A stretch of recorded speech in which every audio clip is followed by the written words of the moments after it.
తులారాశి వారికి ఈ వారం చాలా అనుకూలంగా ఉంది. వృత్తి వ్యాపార పరంగా అనుకూలంగా ఉంటుంది. ఉద్యోగంలో మంచి స్థానం లభిస్తుంది. రాశ్యాధిపతి అష్టమాధిపతి అయిన శుక్రుడు లాభస్థానంలో ఉన్నారు.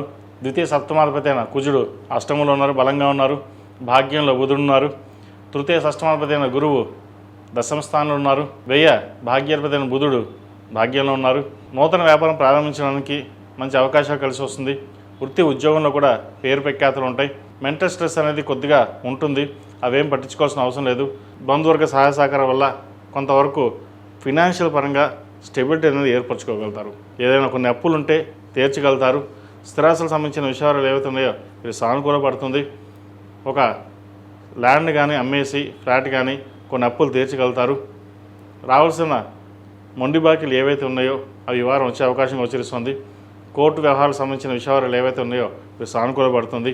ఒక ప్రాజెక్ట్ అనుకుంటారు, అది రాదేమనుకుంటారు, అది మీ చేతికి అందుకు వస్తుంది. సినీ కళా రంగాల్లో ఉన్నవారికి, రియల్ ఎస్టేట్ రంగాల్లో ఉన్నవారికి చాలా వరకు అనుకూలంగా ఉంది. సాఫ్ట్వేర్ రంగంలో వారు కూడా చాలా అనుకూలంగా ఉంటుంది. వ్యాపార రీత్యా విదేశాలకు వెళ్ళాలి ప్రయత్నాలు చేస్తున్న వారికి చక్కగా ప్రయత్నం చేయొచ్చు.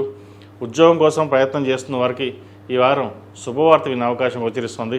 అదేవిధంగా వివాహ సంబంధించిన విషయాలు కొలిక్కి రావడం, మంచి సంబంధం కుదరడం జరుగుతుంది. మీరు చేసే ప్రతి పనిలోనూ ఆ భగవంతుడి ఆశీస్సులు ఉండడం వల్ల మీ కష్టానికి తగిన ప్రతిఫలం అనేది లభిస్తుంది. ఒక్కొక్కసారి చిన్న చిన్న మనస్పర్ధలు కావచ్చు, మెంటల్ స్ట్రెస్ ఉండే అవకాశం ఉంది. అవన్నీ పక్కన పెట్టి ధైర్యంగా మనం ఏమి చేయగలం, ఎలా చేయగలం అన్న ఆలోచనతో ముందుకు వెళ్ళండి. తద్వారా మంచి ఫలితాలు ఉంటాయి. అదేవిధంగా రియల్ ఎస్టేట్ రంగంలో ఉన్నవారు ఒక కొత్త ప్రాజెక్ట్ని ప్రారంభిస్తారు. ఇన్వెస్ట్మెంట్ అనేది ఎక్కువగా చేస్తారు. అయితే ఇన్వెస్ట్మెంట్ విషయంలో ఎంతవరకు ఖర్చు పెట్టాలో అంతవరకు ఖర్చు పెట్టండి. దూర ప్రాంత ప్రయాణాలు వీరికి లాభసాటిగా ఉంటుంది.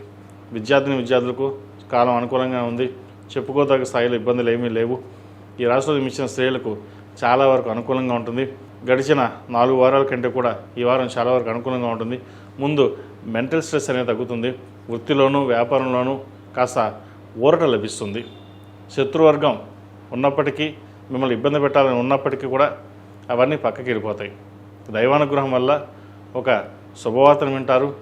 మీరు ఎంత కష్టపడుతున్నారో ఆ ఫలితం అనేది 10 మందికి తెలుస్తుంది. కష్టానికి తగిన ప్రతిఫలం ఈ వారం తప్పకుండా లభిస్తుంది. ఏదైనా సరే మీరు తీసుకునే సొంత నిర్ణయాలు ఏవైతే ఉన్నాయో జీవిత భాగస్వామితో చర్చించి ముందుకు వెళ్ళండి. జీవిత భాగస్వామి యొక్క సలహాలు, సూచనలు మీకు ఎంతగానో మేలు చేస్తుంది. ఈ తులారాశి వారు ప్రతిరోజు ప్రతినిత్యం ఓం నమో నారాయణ ఒత్తులు, లక్ష్మీ తామర ఒత్తులతోటి దీపారాధన చేయడం, అదేవిధంగా కాలభైరవ రూపు, ఇంద్రాణి రూపు మెడలో ధరించడం చెప్పదగిన సూచన. ఈ రాశిలో జన్మించిన వారికి కలిసి వచ్చే సంఖ్య 7, కలిసి వచ్చే రంగు బ్లూ. ఏదైనా పని మీద పడేటప్పుడు సోమవారం కానీ గురువారం కానీ వెళ్ళండి, మంచి ఫలితాలు సంప్రాప్తిస్తాయి. ఈ పూజస్టోర్.in పసుపు కుంకుమ నుంచి దేవతా విగ్రహాల దాకా అన్ని రకాల పూజలు, వ్రతాలు, గృహప్రవేశం, హోమాది శుభకార్యాలకు కావాల్సిన పూజా సామాగ్రి అంతా ఒక్కొక్క క్లిక్ తోనే మీ ఇంటి వద్దనే పొందండి. ఈ పూజస్టోర్.in